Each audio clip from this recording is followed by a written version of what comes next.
Le nouveau bureau de l'Association malienne de télévision libre, Amatel, élu pour 3 ans, était en face de la presse pour sa présentation et parler en bref de ses actions à venir. Le détail dans un instant.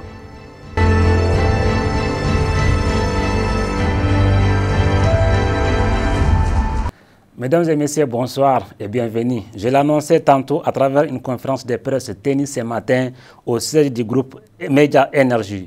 Le nouveau bureau de l'Association malienne de télévision libre, Amatel, a lancé ses activités en décelant ses ambitions futures, qui consistent à fédérer les énergies des professionnels de la télé au Mali en vue de rendre nos chaînes plus compétitives à dimension internationale. Issa Djebekele avec la voix d'Ibrahim Assako. Créé en 2016 pour aider la création et la diffusion des télévisions privées avec plusieurs autres objectifs, l'Association malienne de télévision libre Amatel a désormais son deuxième bureau depuis sa création qui succède l'équipe qui était dirigée par Mamadou Haïdara. Face à la presse ce matin, le nouveau président a exprimé sa joie d'être à la tête de l'Amatel. Vous venez de placer votre confiance en ma modeste personne pour conduire les destinées de l'Amatel pour un temps bien déterminé. Je vous remercie pour cette marque d'estime et de considération. Soyez rassurés que je place mon mandat sous le signe de l'élan et du dynamisme enclenché par M. Mamadou Haïdara. Les différents participants ont tous réitéré leur soutien au nouveau président et promettent de l'accompagner pour l'atteinte des objectifs communs. L'Assemblée générale vraiment était venue à point nommé parce que toutes les idées fédéraient sur des personnes qui méritaient alors les places qu'il fallait. Et dans notre société, c'est ça qu'on a toujours voulu.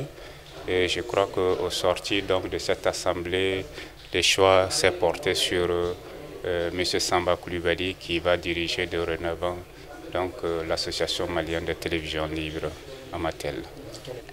Mes impressions par rapport au télé régional, c'est que c'est ensemble qu'on peut trouver une solution aux difficultés.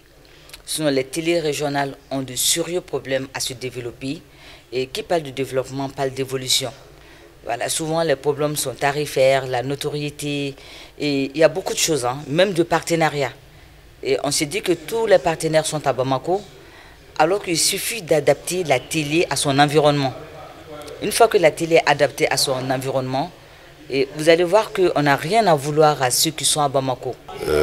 Nous sommes à la première réunion du nouveau bureau de l'Amatel.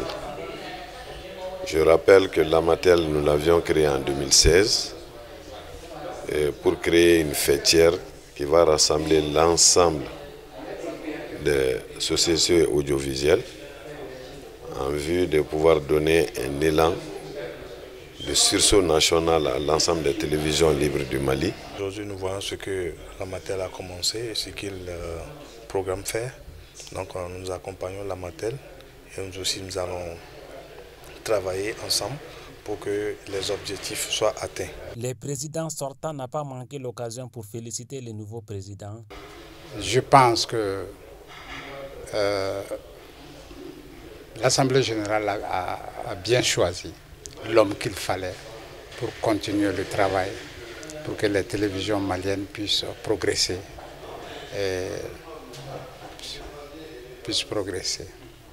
Alors aujourd'hui, nous sommes dans la première réunion de ce bureau.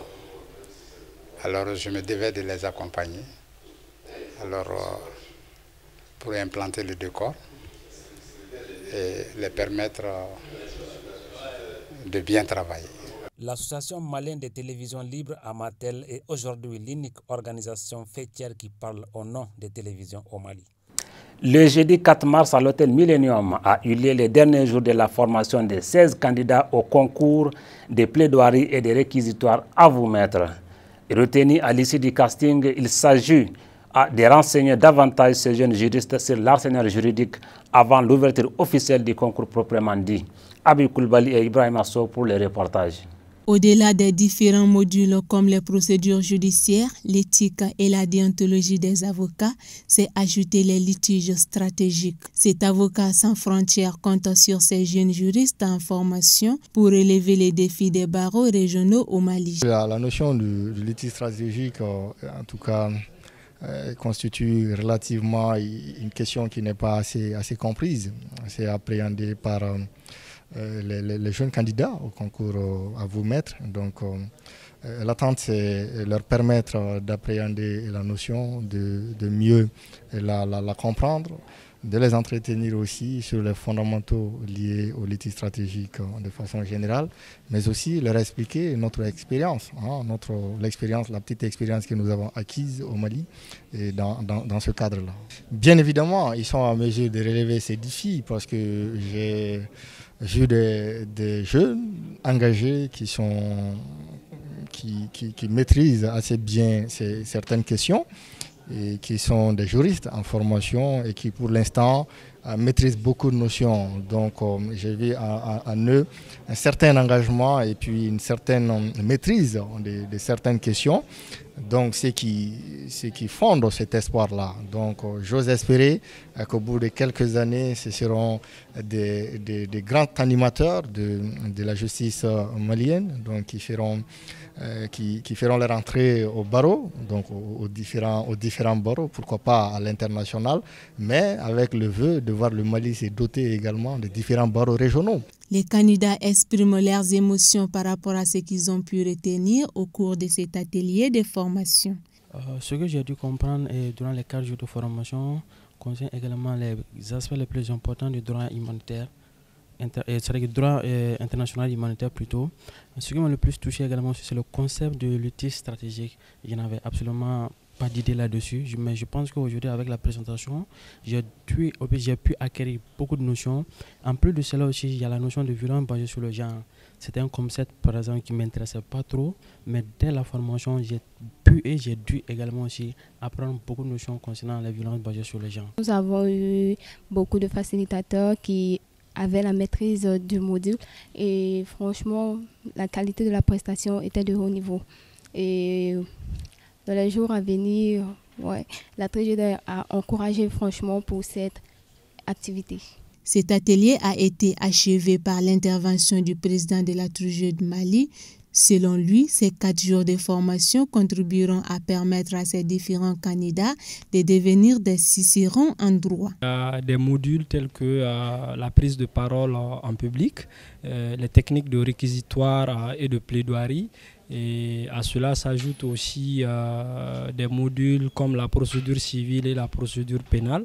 Il y a également des modules sur les questions de droit de l'homme, mais aussi de droit international humanitaire, ainsi que les modules sur les violences basées sur le genre, puisque les thèmes des cas fictifs vont porter sur ces différents aspects. Donc ça leur permettra, comme je l'ai dit tout à l'heure, d'être mieux outillés et préparés pour l'exercice. Alors le but, c'est vraiment outiller ces candidats afin qu'ils puissent faire des prestations de qualité, les renforcer pour que l'exercice puisse leur être utile, mais afin qu'ils puissent avoir un niveau plus élevé pour les prestations, à savoir les plaidoiries et les réquisitoires lors du concours. On est confiant. Dire que les objectifs sont atteints à 100%, ça serait trop tôt de le dire, mais nous sommes rassurés d'une chose, c'est que les candidats étaient assez réceptifs et ont montré que les modules ont été très utiles pour eux et ils étaient vraiment confiants. Eux aussi, donc nous pouvons oser dire que les objectifs ont été partiellement atteints sous réserve de voir leurs prestations dans les jours à venir. L'un des objectifs de cet atelier fait partie de l'accompagnement des juristes en formation qui leur permettra d'être des excellents magistrats, avocats, notaires, huissiers, bref, des auxiliaires de justice dans les jours à venir. Car pour être, il ne faut pas paraître, disait l'autre. Mesdames et messieurs, à présent, l'actualité internationale commentée par Abi Koulibaly.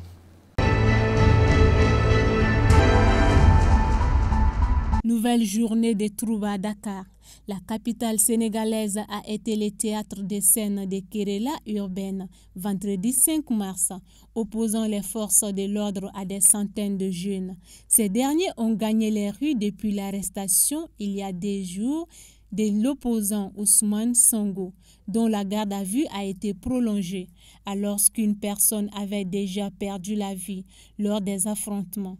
Le bilan est monté à 4 personnes vendredi, a annoncé le gouvernement sénégalais, promettant de mettre en œuvre tous les moyens nécessaires pour amener l'ordre. Le gouvernement regrette la perte de 4 vies humaines lors des événements qui relèvent du grand banditisme et de l'insurrection. En direct à la télévision, le ministre de l'Intérieur, Antoine Félix Abdoulaye Diome, il a accusé Ousmane Sonko d'avoir lancé des appels à la violence et à l'insurrection dans les quartiers populaires de la Médina, au cœur de la capitale sénégalaise à l'arrêt, où retentissaient les grenades assourdissantes, des groupes de jeunes harcelés à coups de cailloux, de très nombreux policiers anti-émeutes avant de s'enfuir, ont constaté des journalistes de l'AFP.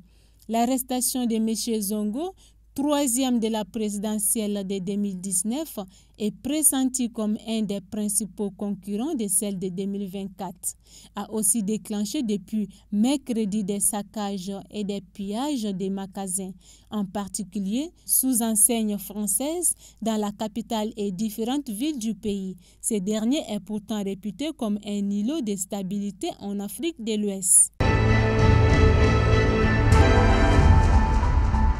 Côte d'Ivoire. Plus de 7 millions d'électeurs de Côte d'Ivoire sont appelés à choisir leurs députés samedi 6 mars, lors d'un scrutin qui, à l'issue d'une campagne sans incident majeur, suscite l'espoir d'un retour à une vie politique apaisée, 4 mois après une présidentielle agitée. Les quelques 29 000 bureaux de vote sont ouverts de 8h à 18h. Pour l'élection de 255 députés dans 205 circonscriptions. Pour la première fois depuis 10 ans, l'ensemble des principaux acteurs politiques participent à ces législatives alors que l'opposition avait boycotté la présidentielle d'octobre 2020, marquée avant et après le scrutin par des violences ayant fait 84 morts et près de 500 blessés. Birmanie, les manifestants pro-démocratie sont à nouveau descendus dans la rue de Birmanie. Samedi 6 mars, au lendemain d'une nouvelle réunion du Conseil de sécurité de l'ONU, divisé sur la réponse à apporter aux appels désespérés de la population. Le pays d'Asie du Sud-Est est prolongé dans la tourmente depuis que l'armée a renversé et arrêté la dirigeante élue Aung San Suu Kyi le 1er février, avec des manifestations et des grèves quotidiennes qui bloquent l'économie et l'administration. Des manifestations sporadiques ont été organisées dans tous les pays samedi et les médias locaux ont rapporté que la police avait utilisé des gaz lacrymogènes et des grenades assourdissantes pour disperser un rassemblement à Rangoon, la plus grande ville du pays. Aucun blessé n'a été signalé. Plus de 50 manifestants ont été tués depuis le coup d'État, donc au moins 38 mercredi, selon les Nations Unies. Les manifestants demandent la libération d'Aung San Suu Kyi et le respect des élections de novembre, remportées par les partis de la dirigeante mais rejetées par l'armée.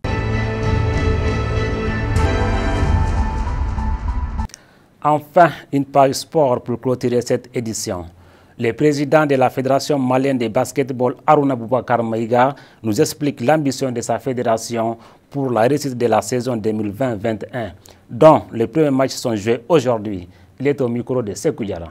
Cette année, c'est de pouvoir tenir toutes les compétitions qui sont au niveau, dans toutes les catégories d'âge, les championnats, les catégories d'âge cadet, junior, senior, première et deuxième division, mais également aussi les conférences que nous allons faire. Il y a également les compétitions de 3 contre 3 que nous sommes en train vraiment de vulgariser. Et nous sommes en train aussi de vouloir faire des forums à l'endroit des minimes, c'est-à-dire des enfants de 6 à 12 ans.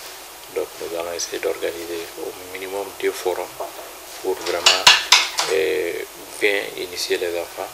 Et c'est là également aussi, toujours sur un plan national, multiplier les formations. Et ces formations à tous les corps de métiers du basketball, que ce soit les entraîneurs. Et là, nous allons même innover parce que nous allons prendre par poste, essayer de former, de faire des formations aux joueurs. C'est-à-dire, par exemple, nous allons former des playmakers, des pivots, et ainsi de suite. Nous allons faire venir des entraîneurs qualifiés pour ça. Et avec ceux qui sont déjà là, qui sont bien outillés, nous allons vraiment essayer de tout. Il y a également aussi nos arbitres. Les arbitres, nous allons non seulement renforcer leurs capacités et également aussi faire des formations de passage des grades. Donc il y a cela. Il y a également aussi les entraîneurs de tous les niveaux. De tous les niveaux, quand je dis bien, il y a l'initiation pour entraîner les enfants. Il va aussi y avoir ceux qui ont le niveau supérieur. Et c'est aussi, nous sommes même en train de vouloir organiser aussi des cliniques d'échange entre les entraîneurs de haut niveau et avec les nôtres aussi pour vraiment renforcer leurs capacités. Mesdames et messieurs, c'est la fin de cette édition. Ce fut un plaisir pour moi de vous présenter et merci à vous de l'avoir suivi. Retrouvez la diffusion de cette édition quand il sera 23h à Gourmara Roussé, un cercle de la région de Tombouctou. Excellente suite des programmes à la télé au service des femmes et des jeunes. Bonsoir.